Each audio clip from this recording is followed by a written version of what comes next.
सबसे पहले बात करूं आपके सीटेट 21 जनवरी वालों की पास बात करूं, जिन लोगों का एग्जाम पास हो गया है और आपको बताया कि इसके अंदर आपका जो सर्टिफिकेट है या जो आपकी मार्कशीट है वो आपके डिजी लॉकर के अंदर आती है, जिसको आने के अंदर कुछ समय आपका लगने वाला है। लेकिन आपके फॉर्म की डेट आपकी दी हुई है 23 फरवरी। कौन सी दी हुई है? 23 फरवरी आपकी लास्ट डेट है। अगर बढ़नी होगी तो एक दो दिन बढ़ सकती है, ठीक है, शायद 24 हो जाए, 25 हो जाए, बट 23 फरवरी के अकॉर्डिंग अभी हमको मानकर चलना है।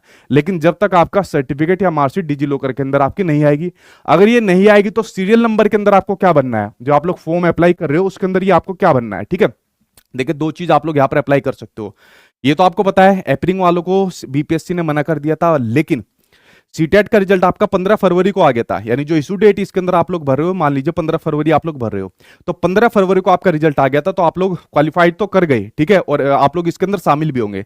तो सीरियल नंबर के अंदर आप लोग अपना रोल नंबर भर सकते हो, आप लोग अपना रोल नंबर भर सकते हो। अगर रोल नंबर नहीं भर सकते तो एनए लिख सकते हो। दोनों में से जो भी आपका मन करे वो आप लोग यहां पर भर सकते हो, या आप लोगों ने अगर मान लीजिए फॉर्म भरा होगा, इन दोनों में से कोई एक चीज लिखी होगी तो भी आपको मेरे ख्याल से बिल्कुल भी 1% दिक्कत नहीं होगी। जब आप लोग काउंसलिंग के लिए जाओगे तो तब आपके ये सर्टिफिकेट को, मार्कशीट को वहां पर चेक कर लिया जाएगा, वेरीफाई कर लिया जाएगा, तो आपको बिल्कुल भी दिक्कत यहां पर नहीं होगी। इन दोनों में से आप कुछ भी भर सकते हो अपने सीरियल नंबर के अंदर, और अगर भर दिया इन दोनों में से तो भी कोई दिक्कत नहीं रहने वाली, ठीक है। अगर मैं बात करूं अटेम्प्ट की कि आपके अटेम्प्ट 3 होंगे या 3 से बढ़कर 5 हो जाएंगे, देखा गया, अगर मैं बात करूं मीडिया की खबरों की बात करूं तो, ठीक है, तो वहां पर ये न्यूज अभी तक चल रही है कि जो आपके अटेम्प्ट की ये फाइल है, ठीक है, जिसमें अटेम्प्ट से संबंधित और एक दो मुद्दे और भी थे, ये फाइल आपके मंत्री जी के पास है, बस इस पर साइन होने बाकी है। तो देखिए, यानी पूरी पूरी संभावना बढ़ रही है कि जो आपके अटेम्प्ट की संख्या है 3 से बढ़कर आपकी 5 हो जाएगी, इसकी पूरी संभावना है। और अटेम्प्ट की संख्या आपके 5 हो जाएगी। जो आप लोग 3 अटेम्प्ट देते थे, अब आपकी संख्या 5 होने की पूरी संभावना है, जल्दी आपको देखने को मिल जाएगी। क्या एग्जाम डेट बढ़ेगी? देखिए, जब अतुल प्रसाद जी ने जिस दिन इसका अनाउंसमेंट करा था, उन्होंने जब अपना इंटरव्यू दिया था, और मैंने भी फर्स्ट वीडियो इसके ऊपर बनाई थी, मैंने कहा था डेट आपकी टेंटेटिव है, जो आपकी 7 से 17 मार्च तक दी हुई है। और टेंटेटिव का रीजन एक ही था, जो इलेक्शन आएगा उसकी वजह से, क्योंकि पूरा सरकारी तंत्र उसके अंदर लग जाता है। लेकिन ये आपकी टेंटेटिव ना मानकर आप लोग इसको पक्की मानिए। अगर 2-4 दिन आगे भी बढ़ जाता है तो भी आपको कोई दिक्कत होने वाली नहीं है। तो मेरे कहने से, क्योंकि टीआरई सेकंड के अंदर भी बच्चों ने यही गड़बड़ करी थी, उन्होंने टीआरई सेकंड के अंदर सोच रहे थे नहीं एग्जाम डेट आगे बढ़ेगी आगे बढ़ेगी। मैंने क्लियर कहा था, हर बार कहा था कि अगर हुआ तो 2-4 दिन होगा, वरना नहीं होगा, इसी के अकॉर्डिंग तैयारी करनी है, वरना नहीं मिल पाएगी जो। और बच्चों ने तैयारी करी और वो ले भी गए, ठीक है। तो आपको बिल्कुल नहीं सोचना कि एग्जाम डेट आगे बढ़ेगी, क्या जाएगी, कहीं नहीं जाएगी। आपको ये सोचना है कि 7 तारीख से हमारा यहाँ पर एग्जाम शुरू हो जाएगा, 7 से 17 तक वो आपको बता देंगे कि किस डेट को आपको कौन सा एग्जाम पड़ेगा। तो एग्जाम डेट बढ़ने का क्वेश्चन ही माइंड के अंदर मत लाना। ये सोचो अब तो टाइम बहुत कम है और आगे 7 तारीख बस सामने खड़ी है, ठीक है। ये क्वेश्चन आपका हो गया। दूसरा आपकी तरफ से जो मेरे पास है, जो ऑलरेडी मैं यहाँ पर कराता हूँ, मैराथन क्लास टीआरई 3rd के लिए आपको कब से देखने को मिलेगी। तो मैराथन क्लास देखिए टीआरई 3rd के लिए मैं आपको डेट बता देता हूँ, क्योंकि यार जितने भी मेरे टीचर है वो सारे के सारे एप्लीकेशन के ऊपर पढ़ा रहे हैं। आपको पता है वहाँ बहुत सारी संख्या बच्चों की होती है, तो उनका कोर्स कंप्लीट कराना होता है पहले। तो उनका कोर्स जो है आपका फरवरी के एंड तक या मार्च के 1-2 तारीख तक आपका पीआरटी वालों का हो जाएगा, ठीक है। उसके बाद आपका 6 to 8 और 9 to 10 वालों का जो आपका बचता है 11 to 12 का जनरल पेपर का हमारा था। फिर उसके बाद उनकी प्रैक्टिस सेशन चलेगी, सभी बच्चों की प्रैक्टिस सेशन चलेगी, ठीक है।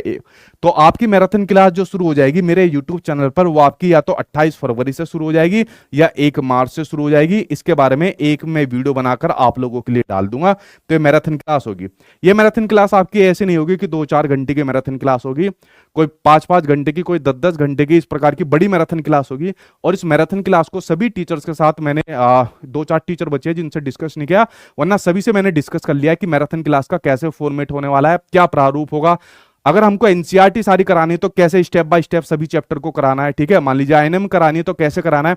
और जितने बीपीएससी के अंदर आपके प्रीवियस ईयर के अंदर क्वेश्चन पूछे गए, उन बीपीएससी के क्वेश्चन आंसर को इन मैराथन क्लास के अंदर आपका रखा जाएगा। और ये आपकी बहुत बड़ी लेवल पर मैराथन क्लास चलने वाली है।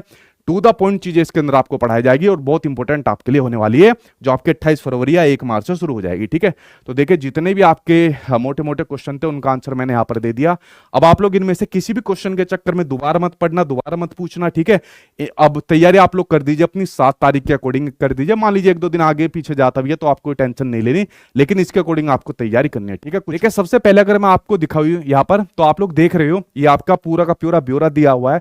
ये पूरा नोटिफिकेशन अभी आपकी ऑफिशियल वेबसाइट पर नहीं आया है, लेकिन जल्दी ही आपको देखने को मिल जाएगा। इसको मैं अपने टेलीग्राम चैनल सचिन एकेडमी पर डलवा दूंगा, तो टेलीग्राम पर सचिन एकेडमी जाकर ज्वाइन कर लेना। ये पूरी पीडीएफ मैं वहां पर आपको डलवा दूंगा, क्योंकि कुछ स्टूडेंट ऐसे हैं जिनको अपनी पोस्ट के अकॉर्डिंग, अपनी कैटेगरी के अकॉर्डिंग अपनी वैकेंसी देखनी होती है, ठीक है। चाहे इसमें आपकी 1st to 5th की बात करें, 6 to 8 की बात करें, 9 to 10 की बात करें, 11 to 12 की बात करें, मतलब अगर मैं सभी को मिलाकर बात करूं तो मोटी मोटी वैकेंसी आपके सामने ये नंबर देखने को मिलता है, ठीक है। देखिए अगर मैं बात करूं 1st to 5th की आपके सामने बात करूं तो 1st to 5th के अंदर लगभग 28,000 प्लस इस बार वैकेंसी आपको देखने को मिल रही है प्राइमरी वालों के लिए। अगर मैं 6 to 8 की बात करूं तो लगभग 19,000 प्लस या 20,000 के करीब वैकेंसी आपको देखने को मिल रही है। 9 to 10th के अंदर लगभग आपकी 24,000 के करीब वैकेंसी है, और 11 to 12th के अंदर लगभग आपकी 30,000 के करीब वैकेंसी है। अगर मैं सभी वैकेंसी का ब्यौरा एक साथ में जोड़ लेता हूं तो ये जो कुल वैकेंसी आपको देखने को मिलेगी, ये देखने को मिलेगी 1 लाख प्लस। कितनी? 1 लाख प्लस, यानी कि जो आपका टीआरई 3.0 है, इसके अंदर इस बार टोटल वैकेंसी का नंबर आपको 1 लाख प्लस देखने को मिलने वाला है, ठीक है। और बाकी मैंने आपको बताया जो जो आपकी पोस्ट है, कैटेगरी है, उसके अकॉर्डिंग भाई आप लोग इसके अंदर चेक कर लेना, क्योंकि पूरी पीडीएफ को और सीट को बताने का कुछ फायदा नहीं है, इसको मैं टेलीग्राम चैनल पर आपके डलवा दूंगा, ठीक है। कुछ और नई अपडेट आएगी वो आपके सामने शेयर कर दूंगा। तब तक पढ़ते रहिए, बहुत प्रेशर इस टाइम आपके पास है, दुनिया भर के सब्जेक्ट आपको पढ़ने हैं और बहुत कम टाइम में पढ़ने हैं, तो पढ़ते रहिए, ठीक है। जितना सपोर्ट मुझसे दिया जाएगा मैं आप लोगों के साथ रहूंगा। Thank you.